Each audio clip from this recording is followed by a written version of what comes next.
All right, hello. Again, thank you. It's nice to have a little interaction. This is a No Casino Gettysburg information meeting. It's a very full meeting. We have a lot of people speaking, but most of them are going to speak for a short while. Some are going to speak for a longer time. So it's not going to be it's going to be a very fast-moving meeting. If you have questions, there are people who have cards, and where are they? They're outside? Okay, anyway, somebody will be coming down the aisle. If you have a question, and just write it on a card, because we don't have enough mics and stuff to pass everything around, but we'll bring your questions up and get them answered at the end of the presentation. So I'm just going to start with a very... You gotta be louder. I'm going to start... Wow. I'm going to start with a very brief history. If you cannot hear me, just raise your hand. You can't hear me? Oh, you have the card. All right. We are No Casino Gettysburg. We got started in 2005. When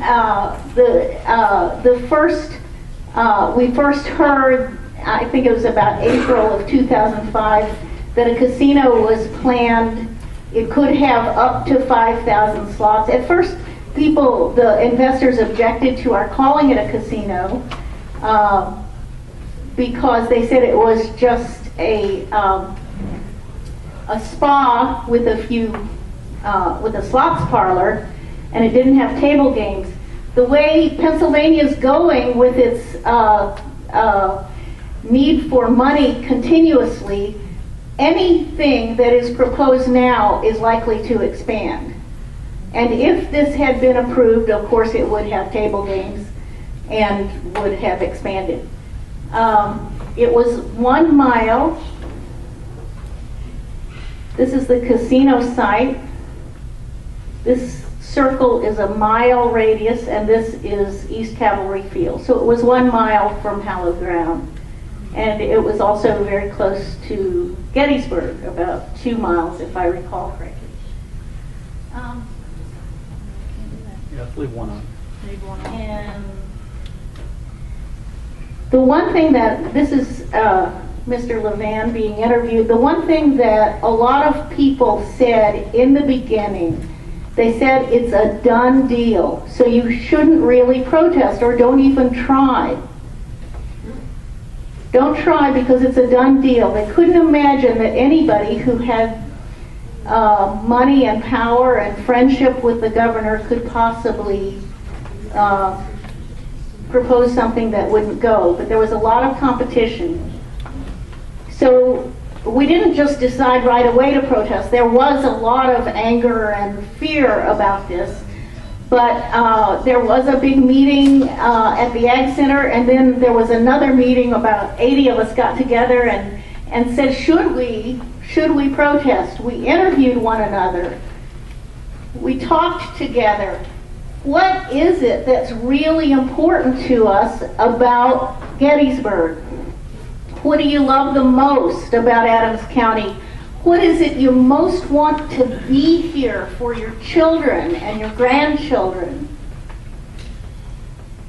And 2 main values came out of that.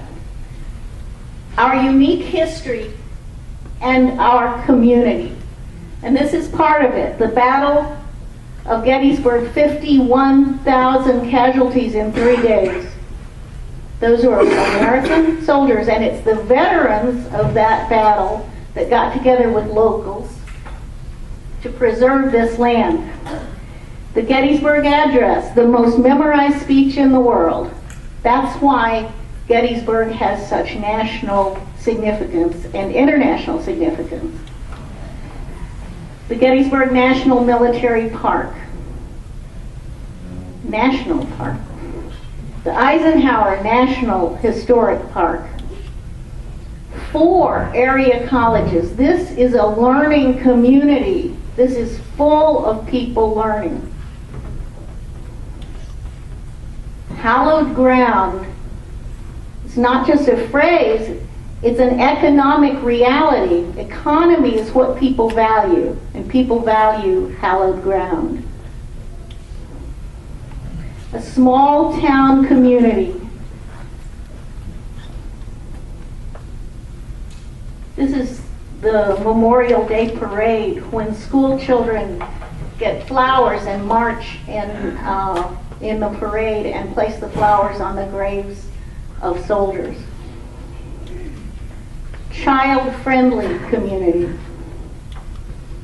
Thousands of our tourists are children and teens. People travel here with families. Can these coexist with a casino? The answer we gave each other was a resounding no. We felt that a casino would change our identity from a historic, small-town, family-friendly, diverse community to a casino town. The tourists said no too. We did a little survey, surveyed 300 people who were visiting over the 4th of July, and 96% of them disapproved of the casino, and even worse, and this is what really got us, 53% of these heritage tourists, people who travel for learning and meaning, said they would not return if that casino were built. More than 65,000 people agreed and signed our petitions, and this is us delivering them for the hearings to the Pennsylvania Gaming Control Board. The PGCB listened to the applicants and to the opponents and decided no casino Gettysburg. And the reasons they gave are very interesting.